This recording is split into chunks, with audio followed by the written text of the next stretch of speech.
The Second World War lasted from 1939 to 1945. In this short time, humanity managed to kill over 70 million people.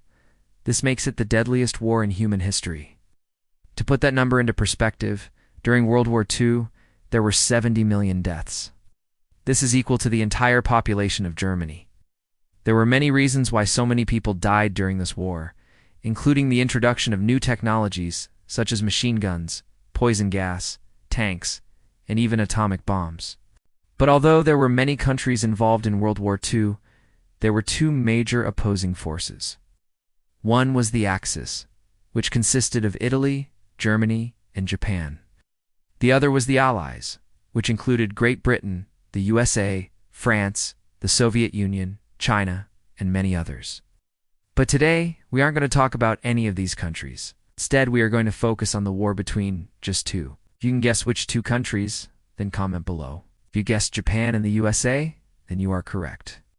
So, without further ado, let's take a look at the full story of the war between Japan and the USA, Part 1. Let's start by talking about the country of Japan. At the beginning of the 20th century, Japan was not a particularly powerful nation. Sure, it had a strong military, but economically and industrially, it was quite behind most Western countries. However, during the 1920s, things began to change for Japan. It took huge strides forward when it came to industrialization and modernization. It also developed into a major economic power. This newfound wealth allowed Japan to expand its military, which had been its intention all along. Its ultimate goal was to become the dominant power in Asia. It started by taking small steps. For example, in 1931, it invaded the country of Manchuria. This region belongs to China, but Japan didn't stop there. In 1937, it initiated a full-scale war against China. Japan believed that it was superior to the Chinese and therefore had the right to rule over them. But while Japan was busy fighting China, the rest of the world was changing too. Part 2. Throughout the 1930s, much of Europe was in decline. Countries were recovering from the economic troubles of the Great Depression. No one expected anyone to invade anytime soon. This meant that the United States could finally focus on itself. During the 1920s and 30s, America had become the greatest superpower in the world. However, it was still reeling from the effects of the Great Depression. To get out of this economic slump, it adopted a policy of isolationism. It wanted nothing to do with what was happening in the rest of the world. In fact, this policy of non-interference was good for both the US and the rest of the world. It prevented another global conflict like World War I, although America was happy with its isolationist policy. Japan was not. Japan saw this as an opportunity to do as it pleased in Asia. It believed that America would not intervene in its plans. And so in 1940, Japan joined forces with Germany and Italy to form the Axis powers. Part 3. On December 7th, 1941, a Japanese fleet of aircraft left its naval base in Hawaii. Its mission was to attack the U.S. naval base at Pearl Harbor. The plan was that once destroyed, the U.S. wouldn't be able to defend itself. This would allow Japan to expand its empire in Asia without interference. However, what Japan did not know was that America was already aware of the attack. U.S. intelligence had intercepted Japanese messages detailing the attack on Pearl Harbor. However, the messages had been decoded incorrectly. As a result, no one knew that the attack would happen until it did. At 7:55 a.m., Japanese bombers arrived over Pearl Harbor. They dropped their payload of explosives, and within seconds, the harbor was a scene of total havoc. Battleships were exploding and burning. Planes were crashing into the ocean. In less than 2 hours, more than 2,400 American lives were gone. Thousands of families waited for letters that would never arrive.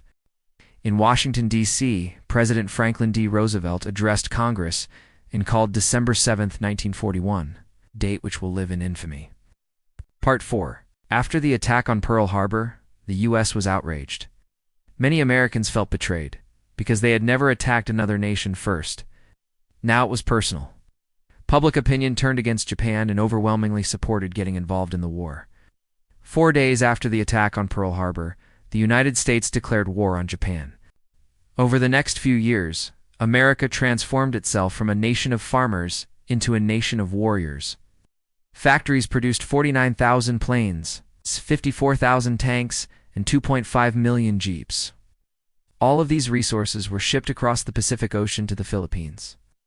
Here the U.S. prepared to launch its first offensive against Japan. However, Japan had fortified the islands. Even with overwhelming odds, the U.S. launched an attack. What followed was one of the largest naval battles in history, known as the Battle of Leyte Gulf. The U.S. was victorious, but it was a Pyrrhic victory. Japan had taken heavy losses, but it was still standing. This is when the U.S. made the decision to launch something it had been secretly developing, the atomic bomb. On August 6, 1945, the U.S. dropped an atomic bomb on the Japanese city of Hiroshima. 3 days later, it dropped a second bomb on Nagasaki.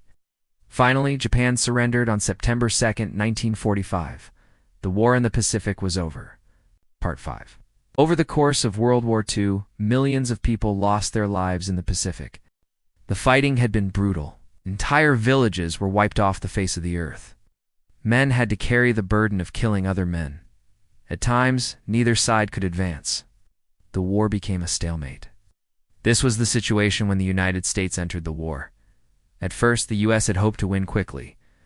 It thought that Japan would surrender soon after Pearl Harbor. But Japan had dug in. It was willing to fight as long as it took. This meant that America had to commit itself to a long-term war. By 1944, America had learned this lesson. It knew that defeating Japan would take time. America would have to fight across the Pacific. It would have to capture island after island. Each one would be harder than the last. The U.S. started with the island of Leyte. This was a key moment in the war.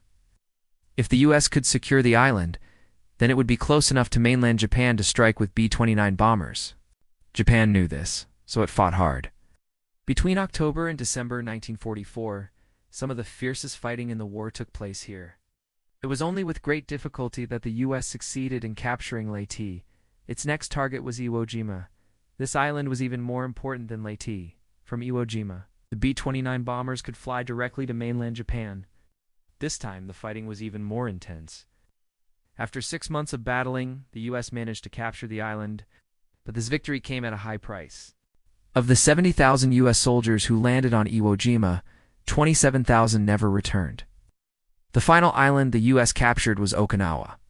It was here where the U.S. suffered its greatest defeat of the war. Japan had placed thousands of kamikaze bombers on Okinawa. These planes would crash into American ships, sinking them. In 3 days, 38 American ships were sunk. Many more were damaged. The U.S. had finally reached mainland Japan. Part 6. In the end, Japan surrendered on September 2, 1945. By now, its cities were in ruins. Its army was depleted of men. It knew it could not win. But even though Japan lost the war, it would go on to become one of America's closest allies. The two nations have a strong bond to this day. After World War II, Japan experienced a period of rapid growth. It went from being an agricultural country to becoming the third largest economy in the world. Part of this growth was down to the support of the United States. It helped rebuild Japan after the devastation of the war. Today, the United States and Japan are close allies. They work together on many issues, including trade, security, and diplomacy. So there you have it, the full story of the war between Japan and the United States. Japan and the USA may have been enemies in the past, but today they are some of the most powerful allies in the world. Thank you so much for watching. It would really help me out if you liked this video and maybe subscribed if you haven't already.